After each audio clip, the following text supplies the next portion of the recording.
اليوم أيها الأصدقاء لدينا برنامج مختلف عن الدروس الماضية. لنرى عبارة عن نموذج له ظل يضع خط فاصل وله ظل الإغلاق، وهو النموذج عند الإقلاع يتفاعل. له برمجة بالموديول وله برمجة بالكلاس. هذه البرمجة تعالج عندما نفعل الملف، وعندما نضيف إضافات، وعندما لا نضيف، وعندما نفتح الملف، وعندما نطلب ملف إكسل جديد. فإذا إنه يتحكم بكل شيء نفعله في هذا الملف. عندما نفعل هذه الورقة، عندما نقوم بعملية الحساب، عندما ندخل بالتفعيل، عندما نصمم ارتباط تشعبي، عندما يكون في تغيير في هذه الورقة، عندما تتفاعل هذه النافذة، وعندما نغير إحداثياتها، وعندما قبل الإغلاق وقبل الطباعة، وأيضا عندما نضيف ورقة جديدة، وعندما نغير في هذه الورقة، وعندما نضغط مزدوجة. فإذا بقي اثنين عندما نضغط بالماوس اليمين عندما قبل أن نحفظ. كل هذه موجودة بالكلاس. لنلاحظ هذا الفورم ماذا سوف يفعل ويعلم. نبدأ بهذا الزر. عرض لنا وكتب أنه في هذا التاريخ وفي هذا الوقت تم البدء. إذا نقلنا هنا نلاحظ أنه كتب في هذا تم في الأي 6 التحديد على أي ورقة. إذا ضفنا ورقة جديدة تقول إنه تم إضافة ورقة جديدة وتم تفعيل ورقة. إذا تم تغيير الاسم يقول فإذا تم تغيير هذه الورقة إلى كذا. إذا تم حذف نلاحظ يقول أنه تم التحديد وتم الحذف. إذا تم الحفظ يقول تم الحفظ. إذا تم إرسال طابعة، إذا تم تحديد ارتباط تشعبي نلاحظ أنه يساعدنا في تجهيز الارتباط التشعبي.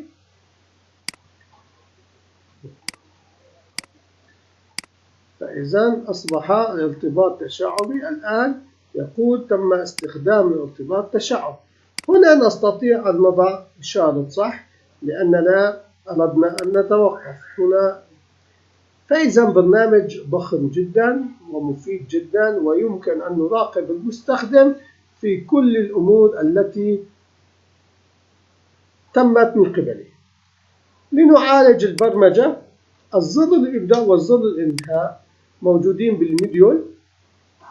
نلاحظ أنها موجودة بالموديول.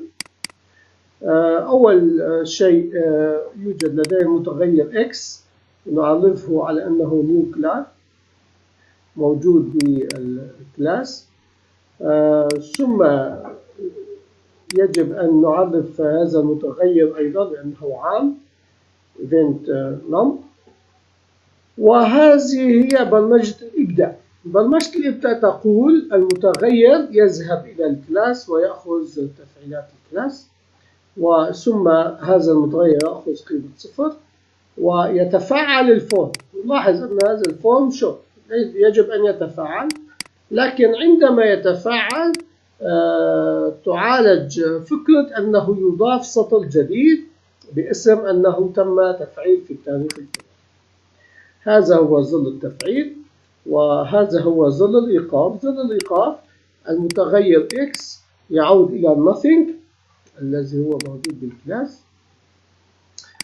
ثم يطلب إغلاق الفورم. فإذا نحن الآن درسنا البرمجيات الموجودة ضمن زر الإكسل الأول والثاني، والآن سوف ننتقل إلى الفورم. النموذج لديه أولا farm event، ولديه بداخله الأداة التي سوف تحتوي على النصوص. فإذا لنطلب التفعيل عندما يتفعل الفورم. هنا يتم، هذا هو تفعيل الفورم.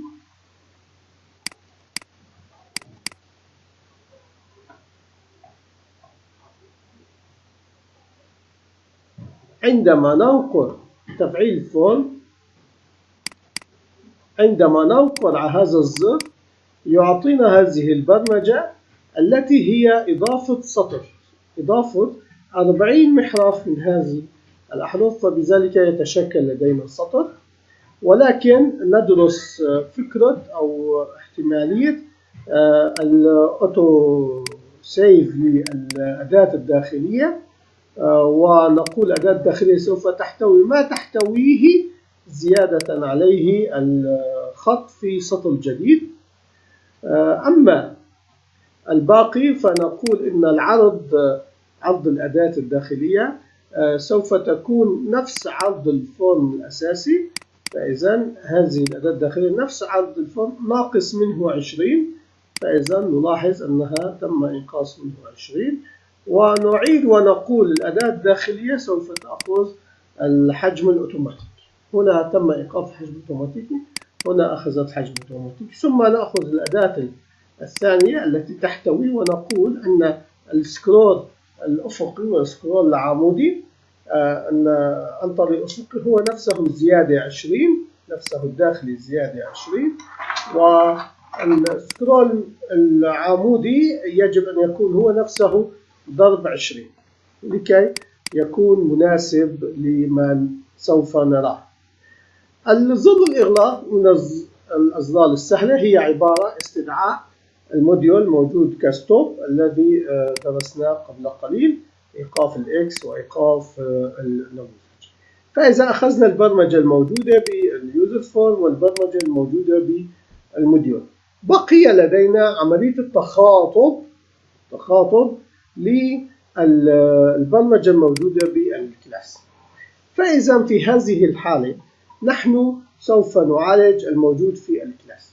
نقول أننا عرفنا with event XL على أنها Excel application، ولدينا هنا التحسسات التي درسناها، الاحتمالات التي تجرى على الإكسل، لكن عندما تجرى على الإكسل تذهب وتتفعل بلوجن إيفنت.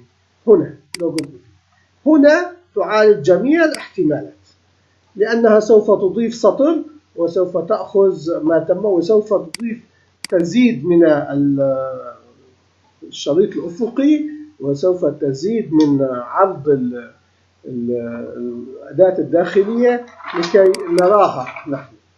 فإذا سوف نأخذ إحدى هذه الحالات التي هي إضافة ورقة. لنلاحظ ما سوف يتم هنا عندما نحدد أيضا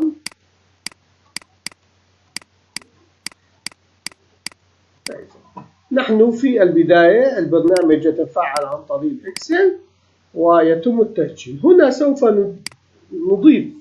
سوف نضيف ورقة.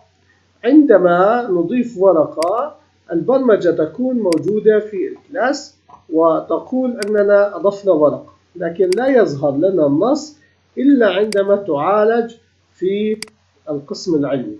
إذا أحببنا لوجن إيفنت سوف تنتقل إلى لوجن إيفنت. نلاحظ أنها انتقلت إلى لوجن إيفنت وأخذت النص الذي نحن عليه وتقول الإيفنت. نلاحظ أن الإيفنت أخذت متغير التكست، هذا هو الإيفنت، زادت 1. ونلاحظ الآن التغييرات التي تجرى في الداخل أنها تتغير أوتوماتيكيا المساحة تضاف. الآن انضافت، فإذا النص الذي يجب أن يضاف هو هنا. تم إضافة النص، ولكن هنا يتم احتساب بين الأداة الداخلية والأداة الخارجية. انتهينا من هذه. الآن الأداة هنا سوف تتحكم في الشريط العمودي. إنه اختفى لأنه مناسب للمجالات. أما عندما نعطي مجالات أكثر فإنها لا تناسب. لنفترض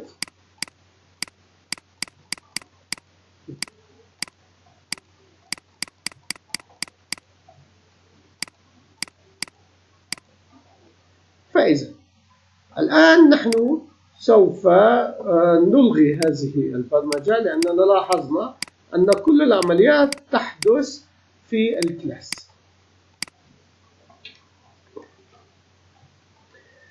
فإذا الآن عندما نفعل نلاحظ أن هذه لا يظهر الشريط إلا عند مرحلة معينة، لأننا الآن الشريط يقارن المجالات ويزيدها 20. فإذا لاحظنا التغييرات التي تحدث في هذا الملف. من الملفات المهمة جدا، وقليلا ما نستخدم فكرة الكلاس لأنها برمجة متطورة عن الإكسل فيديو بيزك، نستطيع أن نتحكم فيها في مجالات عدة. شكرا لمتابعتكم، نلتقي غدا في درس جديد إن شاء الله. لنتابع بشكل بسيط ما تم تسجيله في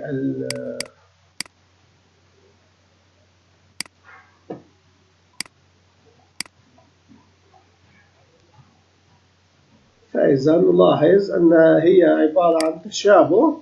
عند تفعيل الورقة نكتب لوجو ايفنت ونكتب النص نقطتين مسافة ثم اسم الملف.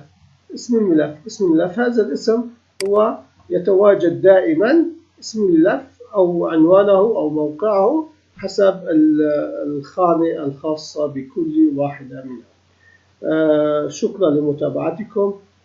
إلى اللقاء.